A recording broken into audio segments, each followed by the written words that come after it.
ভাই, এই পুরো জমিটা আমার বাবার ছিল।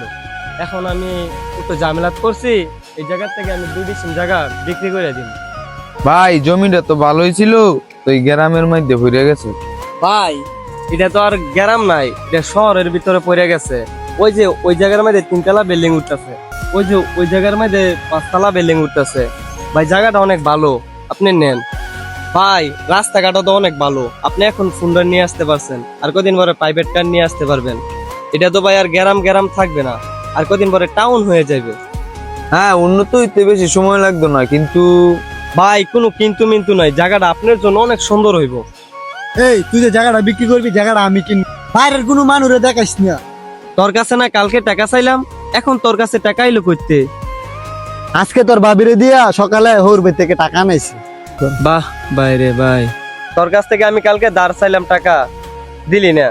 আর দিলে কি আমার এই জায়গাটা বিক্রি করতে হইতো? সবাই দেখি একা নেই ভাই, আপনি একটু সাইডে আসেন।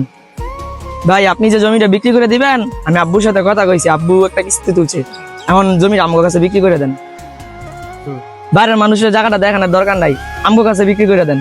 কিরে তোরা কি ডোল পিটাইতাছস? তুই আমার বাইরে কি বিপদ পালাইতাছস? কি আর ডোল পিটাইতাছি, তোর ভাই বিপদে পড়ছে, এর লেগে বিপদ থেকে উদ্ধার করতেছি। আমার ভাইকে বিপদের থেকে উদ্ধার করার তুই কেটায়? আমার আব্বু কিস্তি টাকা টাকা উঠাইছে, আমি জায়গাটা কিনবো। আমার ভাইয়ের জায়গা আমি কিনবো, তুই কেটায়? তোর কাছে বেচবো না। ভাই খুব প্যারাশানির মধ্যে আছি, আমার স্ত্রীর কিডনির মেয়ে পাথর হয়েছে, ডাক্তারে কইছে ইমার্জেন্সি অপারেশন করতে হইবে, 3 লাখ টাকা লাগবো। তুই এখন আমার ধার দেস না। আমি টাকা পামু কই? কয়দিন আগে গরু কিনা সব টাকা শেষ। তো এখন আর কি করবো? বাবার দেওয়া যে জমিটা আছে এটা বিক্রি করে দিতে হইব। তো এখন আর কি করবি? যে জমি কিনে আছে বিক্রি করে দিতে হইব, সরকার যেহেতু করছে। আসতো ভাই, খুব প্যারাশানির মধ্যে আছি, যার যার দুয়ারে যাইতেছি ওই জায়গা থেকে ফেরত হইতেছি। 2.5 থেকে 3 লাখ টাকা লাগতেছে তোর ভাবির অপারেশন করার জন্য। চাচার কাছেও টাকা লাগে গেছিলাম, চাচাও না করে দিল। তুই একটু চাচার কাছে বইলা দেখ না। বাবাই যেহেতু না করছে, তো আমি আর এখন কি কমু? বাবার কাছে থাকলে তো অবশ্যই দিত। ওই লোকটা আগে আইছে, ওই লোকটা যে জায়গা না কিনে তারপরে তোরা নিতে পারবি।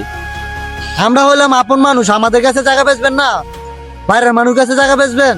এই বেটা, আপন মানুষ কাকে বলে তুই জানোস? দুঃসময় যারা পাশে থাকে তার হইলে আপন মানুষ। আর তোরা তো আমার দুঃসময়ের মধ্যে তোরা আমার কাছেই ছিলি না। এখন শুনছস আমি জায়গা বিক্রি করবো, এখন তোদের ফায়দা দেখিয়া তোরা এখানে আমার কাছে আইসা পড়ছস জায়গা কেনার জন্য। আর তোরা আমার দুঃসময়ে আমার পাশে ছিলি না। যারা নি দুঃসময় পাশে থাকে তারা হইলে আপন ভাই।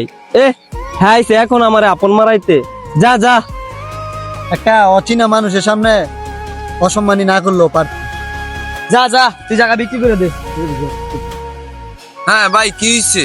ভাই ওরা আমার আপন ভাই, যখন আমি বিপদে পড়ছি তাদের কাছে যখন হাত পাচ্ছি তখন আমাকে 2 টাকা দিয়েও তারা সহযোগিতা করে নাই। এখন শুনছে আমি জায়গা বিক্রি করবো, তারা আইসা টাকা নিয়ে আইসা হাজির। ম্যাক্সিমাম সময় যদি আপনি বিপদে পড়ে যান তাহলে আপন মানুষের কাছে গিয়া সহযোগিতা পাইবেন না। যখন আপনি জায়গা জমি বেচবেন তখন দেখবেন সবার আগে তারাই এসে দাঁড়ায় রয়েছে।